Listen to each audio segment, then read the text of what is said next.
Hello again, guys. We are now here for another standard deck tech with the coming pre-release this weekend of the Final Fantasy set, and we'll take a look now under the category of the control archetype in the format.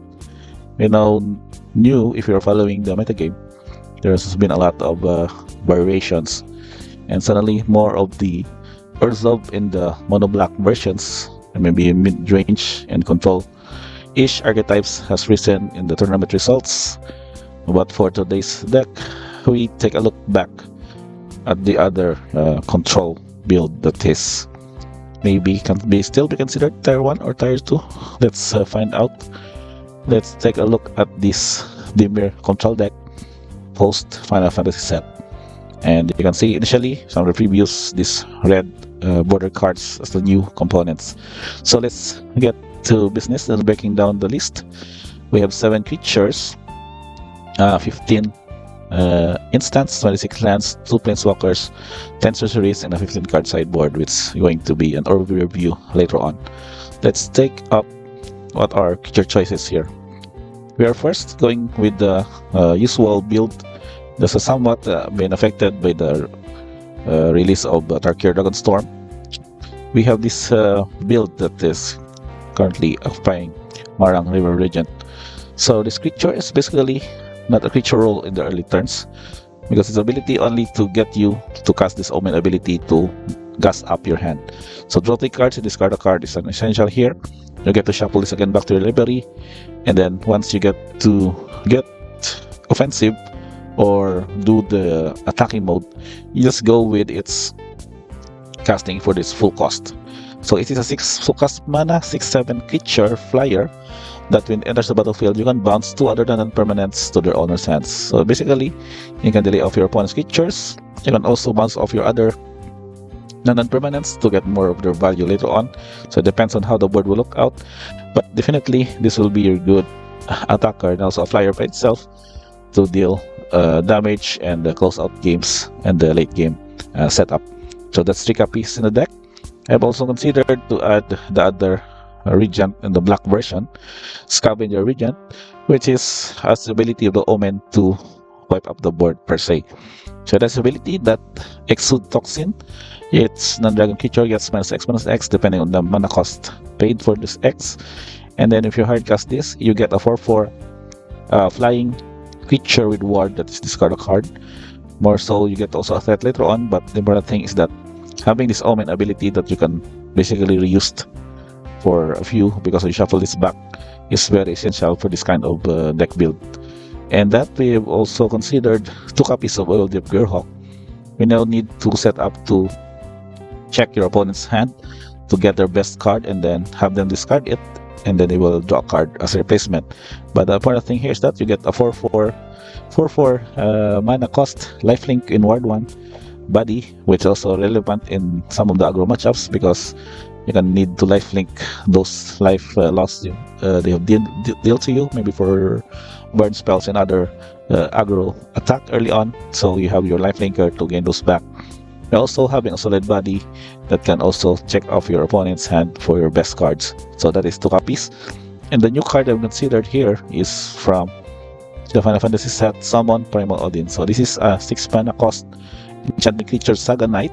It is a 5/3 per se, but it has the ability that when it enters, destroy target creature opponent controls, and then you get this second counter of the lore, which gains this one whenever this creature deals combat damage to a player. That player loses the game.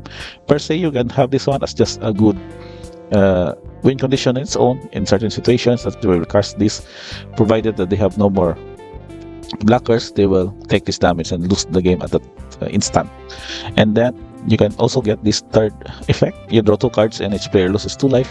There's also benefit in refilling your hand for more counter spells and spot removals and card draws, and also drawing to your other threats.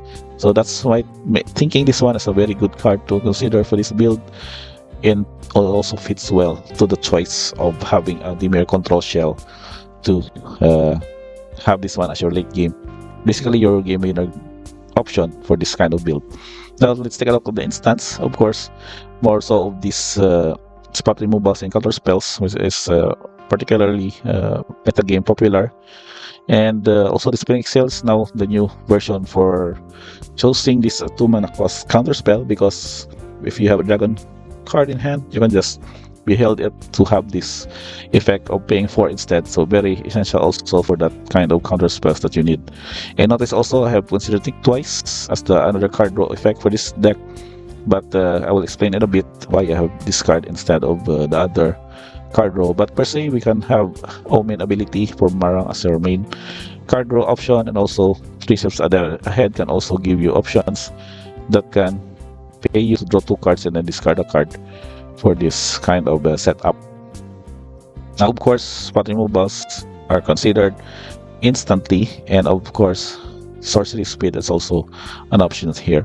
So we have these 2 cards. Notice this corner by Black Mage. It is a 3 mana cost. Sorcery, target opponent sacrifice a creature by choice, and you will create a 0/1 Black Wizard creature token. That has its ability that whenever you cast a non-creature spell, this token deals 1 damage to its opponent. It is very essential here per se, because having this free creature, and then later on, as you cast more of your non-creature spells, you get to also deal with your life total. So this is basically a 2-for-1 benefit for you. You get rid of the creature, you get a free wizard token that can deal damage later on. So there is 2 copies in the deck. And another source of the wizard is here, discard Cycle of Power, which is also a card effect. But the sad thing here is that it is only at sorcery speed, but nevertheless it has its ability that creating not only for 0/1 Black Wizard creature token with the same ability of pinging, but the card draw for 2 cards and losing 2 life and getting your wizards +1/+0 and gain lifelink until long turn. But now consider we don't have that much of the wizard cards here from our lineup, but even though with the established wizard token in play, you can just have this one ping those extra damage and have an alternate, semi-alternate win condition per se. And to take note that these tokens can also be copied by Jesus with his ability to create a token as a copy of target artifact or creature you control. And that, with that kind of lineup for the sorcery, we have also considered Stack Up as another card effect. That's 3 copies in the deck, and 3 copies of Duress, which is now very mid-deckable in the current format of the fast Steel Cutter decks metagame. You need to have a turn 1 discard spell to make sure that they have not yet cast, or more so in the play, you have not yet played their Steel Cutter, and you can have to deal with it on the early turn. And last, before we go with the lands, the sideboard, we have Jace as another win condition for also controlling your creature of your opponent, and then milling value from your opponent's library for mid-range and control matchups. So this one, target player mills 3 cards, and then if the graveyard has 20 or more cards, you draw 3 cards. Otherwise, you draw a card. So this is the -2 ability. And later on, you can have just -X to target player mills 3 times of the X cards. So that is your basically non-land lineup for this deck. So pretty much over control variants. We have a new options here, and we have the lineup for the lands, primarily composed of several mana fix with the Source, Toxic Shores, Gloamic Verge, or Manland Resist Reef, Underground River, and the 2 Surveillance under City Sewers. And I also considered to add 1 copy of the Midgar, because it is also has this option that you may sacrifice an artifact or creature. If you do, draw 2 cards for the adventure effect. But this just plainly comes to play tap if you need to play this one as a land for your land drop for the turn if needed. And for the basic lands, it is hollow swamp of 5 and 1 copy of Island. And do take note also, Founded Import is also a main source of your tokens that can be used for his ability of Midgar, and also can also become a creature generator and card generator on its own. So basically a good utility card later on that's kind of very important once you get into the control shell. And let's take a rundown of our sideboards. We have yet to discover more of the new cards, but of course we need to have generic options, but also very efficient. This base this from the results and the recent tournaments. So we have some Options here, we have Dreams of Steel Oil, which goes well against the Izzet Prowess deck. They can choose an artifact or creature card, and then they get to exile those, and also an artifact or creature card from the graveyard. And then we also have option for Ghost Vacuum. This artifact is played against the mid-range or the Omniscience combo decks, and also can work well with the Jeskai Oculus matchup. And we have a copy of Cheats in the Equation. We know that the variants of mono red and red green still exist in the metagame, so having a solid counter spell against their spell with mana cost 6 or less is very efficient in the post sideboard dead scenarios. And of course, the Single Stroke is a good sideboard against mid-range control decks, countering spell with mana value 4 or greater.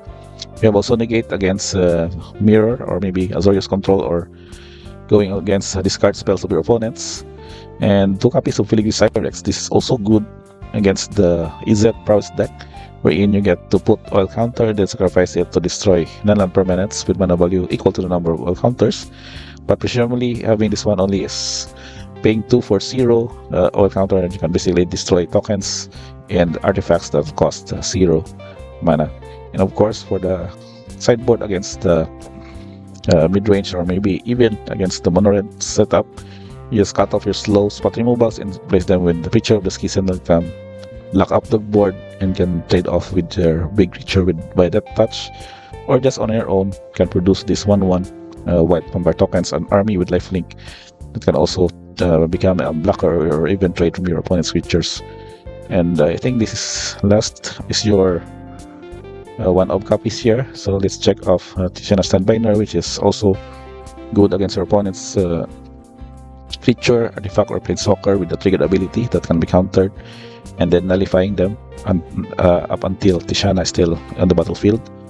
We have also Shoulder Apocalypse, which punishes card draw. We can say that this is also good against Jeskai Oculus decks, which punish them for their card effects. And another copy of Summon Perma Odin against maybe typical mid-range, maybe Mono Black Demons, can also good with Azorius Control and other decks that particularly has lack of creature answers for this one. So just you can basically move into the strategy of winning through this ability that when it deals combat damage, that player loses the game. And let's check on the deck stats. It's pretty much even with the production and the cost. Average mana value is going well with 2.76 surprisingly, but you need of course more of the lands because you need to have multiple spells later on that you're gonna need.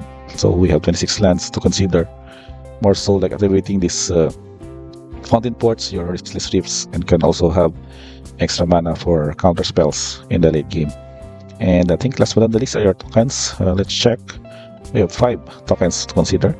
We have Copy Token from 3 steps ahead, Fish Token from Fountain Port, also Treasure, the same land can produce, Picture of the Schism can produce this Vampire Token, and this is the Wizard that can be produced, the new Wizard from Final Fantasy cards that can deal damage whenever you cast non-creature spell.